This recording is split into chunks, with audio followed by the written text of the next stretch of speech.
பொதுவாகவே காலப்புருஷ தத்துவப்படி 12ல் வந்து சனி பகவான் வக்ரகதியில் இருக்கார். அப்போ சனி வக்ரமாக இருக்கும்போது காலத்தில் நம்ம வந்து உடல் உழைப்பை கொடுக்கணும். நம்ம உடம்புல இருந்து ஒரு சொட்டு வேர்வை வந்தாலே சனி பகவானோட தாக்கம் குறைந்துரும் அப்படிங்கிறதுல எந்த ஒரு ஐயமும் இல்லை. தனக்காரகன் என்று சொல்லக்கூடிய குரு பகவான் உச்சம் பெறக்கூடிய நிலையில இருக்கிறதுனால இந்த மாதம் எல்லா ராசிக்காரர்களுக்குமே ஒரு தனவரவு அப்படிங்கிறது ஒரு தாராளமான வகையில அமைஞ்சிருக்கும். காலப்புருஷனுக்கு 5ல் கேது அப்படிங்கும்போது மன ஆசைகள்ல உங்களுக்கு வந்து கொஞ்சம் ஆக்சிலேஷன் இருக்கும், ஒரு மனப்பதட்டம், குழப்பம். இந்த மாதத்துல நம்மளுடைய ராசி பலன்கள், உங்களுடைய ராசிக்கு என்ன மாதிரியான பலன்கள் கிடைக்கும் அப்படிங்கிறத நம்ம இங்க பார்க்கலாம். இப்போ உங்களுடைய ராசிக்கு அப்படின்னா காலப்புருஷ தத்துவப்படி உங்களுடைய ராசிகள்ல எந்தெந்த கிரகங்கள் வந்து இப்ப இருக்கு அப்படிங்கிறதையும் நம்ம பார்த்துடலாம். ஃபர்ஸ்ட் பாத்தீங்கன்னா குரு பகவான் வந்து பாத்தீங்கன்னா அதிசாரமா பெயர்ந்து மிதுன ராசியிலிருந்து கடக ராசியில வந்து உச்சம் பெறக்கூடிய அமைப்புல இந்த மாதம் முழுக்க உச்சம் பெறுகிறார். அப்படி இருக்கும்போது குரு பகவான் ஒரு நல்ல அமைப்புல இருக்காரு. உங்க ராசிக்கு அது எத்தனாம் இடத்துல இருக்குது அப்படிங்கிறத நம்ம இப்ப வரிசையில பார்ப்போம்.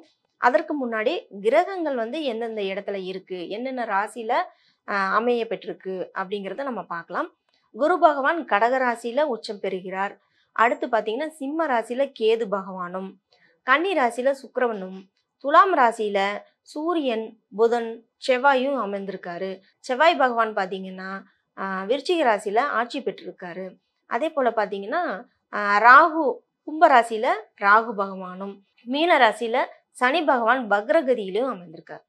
அப்போ இந்த கிரகங்கள் எல்லாம் உங்களுக்கு என்ன மாதிரியான பலன்களை கொடுக்கும் அப்படிங்கிறத நம்ம எடுத்துக்கலாம். இப்ப காலப்புருஷ தத்துவப்படி பாத்தீங்கன்னா 12ஆம் இடத்துல சனி பகவான் வக்ரகதியில அமைஞ்சிருக்கிறதுனால மக்கள் பாத்தீங்கன்னா பயணம் செல்லக்கூடிய வகையில அந்த பயணத்துல ஒரு சிறு சிறு பிரச்சனைகள் இந்த மாதிரியான நடக்கும். மருத்துவ செலவுகளும் அதிகமாகும்.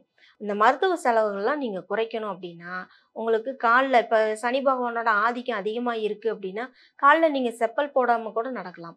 சனியோட வக்ரகதி பார்வையோட வந்து கன்னி ராசிக்கு விழுகுது. அப்படி இருக்கும்போது மேக்சிமம் பாத்தீங்கன்னா உங்களுடைய ராசிக்கு பொதுவாகவே காலப்புருஷ தத்துவப்படி 12ல் வந்து சனி பகவான் வக்ரகதியில இருக்கார். அப்போ சனி வக்ரமாக இருக்கும்போது காலத்துல நம்ம வந்து உடல் உழைப்பை கொடுக்கணும். நம்ம உடம்புல இருந்து ஒரு சொட்டு வேர்வை வந்தாலே சனி பகவானோட தாக்கம் குறைந்துரும் அப்படிங்கிறதுல எந்த ஒரு ஐயமும் இல்லை. சனி பகவானோட தாக்கம் குறையணும் அப்படின்னா நம்ம கால்நடையா நம்ம வந்து நடந்து போறது, செப்பல் இல்லாம நடந்து போறது, ரோட்டோர இருக்கிற மக்களுக்கு, உடல் ஊனமுற்றவங்களுக்கு அவங்களுக்கு வந்து உங்களால முடிந்த உதவிகள் செய்யறது, இது எல்லாமே உங்களுக்கு நல்ல பலனை கொடுக்கும். அதே போல தனக்காரகன் என்று சொல்லக்கூடிய குரு பகவான் உச்சம் பெறக்கூடிய நிலையில இருக்கிறதுனால இந்த மாதம் எல்லா ராசிக்காரர்களுக்குமே ஒரு தனவரவு அப்படிங்கிறது ஒரு தாராளமான வகையில அமைஞ்சிருக்கும். தனம், பொருளாதார முன்னேற்றம் கண்டிப்பாக உண்டு. சிம்மத்துல கேது இருக்கிறதுனால காலப்புருஷனுக்கு 5ல் கேது அப்படிங்கும்போது மன ஆசைகள்ல உங்களுக்கு வந்து கொஞ்சம் ஆக்சிலேஷன் இருக்கும், ஒரு மனப்பதட்டம், குழப்பம் இந்த மாதிரியான வகையில இருக்கும். இப்ப கன்னியில வந்து சுக்கிரன் பாத்தீங்கன்னா நீசம் பெறுகிறார். அப்ப கன்னியில நீசம் பெருகும்போது பண இழப்பு அப்படிங்கிறது ஒரு சிலருக்கு அங்க அமைந்துரும். ஆனா சுக்கிரன் வந்து தொடர்ந்து அங்க இல்லை. அடுத்து துலாத்துக்கு வந்து ஆட்சி பெறக்கூடிய வகையிலும் அவர் அமைந்துருவாரு, மாறிடுவாரு.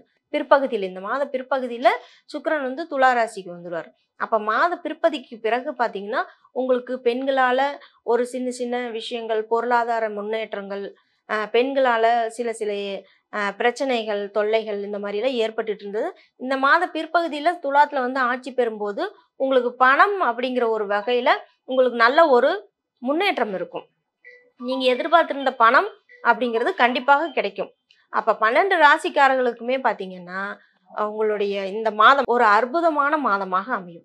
அதனால இந்த 12 ராசிக்கும் நல்ல ஒரு முன்னேற்றம் இருக்கும், நல்ல ஒரு வழிபாடு இருக்கும் அப்படின்னா. ஆனா காலப்புருஷன் தத்துவத்துல 8ஆம் இடத்துல பாத்தீங்கன்னா செவ்வாய் ஆட்சி பெறுகிறார்.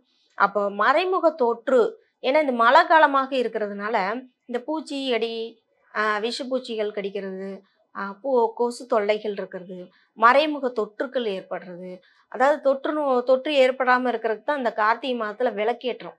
அப்ப அந்த விளக்குங்கிறது நீங்க வந்து அகல் விளக்கு, மண் சட்டியில அகல் விளக்கு சுத்தமான நல்லெண்ணெய் ஊத்தி நீங்க வந்து இந்த மாதம் தொடங்கும் போதே நீங்க வந்து விளக்கேத்த ஆரம்பிச்சிடணும். வீட்டு வாசல்ல வந்து 2 விளக்காவது இருக்கணும். முந்தைய காலங்கள்ல பார்த்தீங்கன்னா, மாடம் இருக்கும். அந்த மாடத்துல வந்து விளக்கேத்துவாங்க. அத நீங்க வந்து தொடர்ந்து பயன்படுத்தணும். அப்பதான் அந்த நோய் தொற்றுக்கள்லேருந்து நம்ம காக்கணும். கண்ணுக்கு தெரியாத பூச்சிகள், கண்ணுக்கு தெரியாத விஷயங்கள் இருக்கும்போது, அந்த பூச்சிகளால நம்மளுக்கு தொற்று நோய் பாதிப்பு அப்படிங்கிறது ஒண்ணு இருக்கும். அதனால இந்த நவம்பர் மாதம் முழுக்கும் நீங்க வந்து அகல் விளக்குல நல்லெண்ணெய், சுத்தமான நல்லெண்ணெய் ஊற்றி நீங்க விளக்கேற்றி வருவது, அந்த மாதம் முழுக்கும் ஐப்பசி, கார்த்திகை மாதம் முழுக்க நீங்க வந்து இந்த விளக்கேற்றுவது மிக ஒரு அற்புதமான பலன்களை கொடுக்கும்.